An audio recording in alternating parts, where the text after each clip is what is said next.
मी Gayatri ABS news मराठीमध्ये आपलं मनापासून स्वागत करते। टिकटॉकची भारतात 5 वर्षांनी री-एंट्री।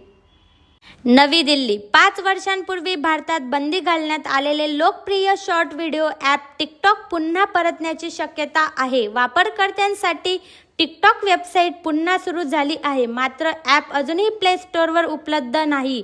जून 2020 मध्ये गलवान खोऱ्यातील संघर्षानंतर भारताने टिकटॉकसह अनेक चीनी ॲप्सवर बंदी घातली होती। पंतप्रधान नरेंद्र मोदी जाणार जपान चीन दौऱ्यावर। नवी दिल्ली पंतप्रधान नरेंद्र मोदी 29 ऑगस्ट ते 1 सप्टेंबर दरम्यान चीन व जपानच्या दौऱ्यावर जात आहे। जपानचे पंतप्रधान शिगेरू इशिबा यांच्या निमंत्रणावरून मोदी 15व्या भारत-जपान वार्षिक शिखर परिषदेत सहभागी होण्यासाठी 29 ते 30 ऑगस्ट दरम्यान जपानमध्ये जात आहे। पंतप्रधान मोदीचा हा जपानचा 8वा दौरा आहे। ABS news bureau, Dhule.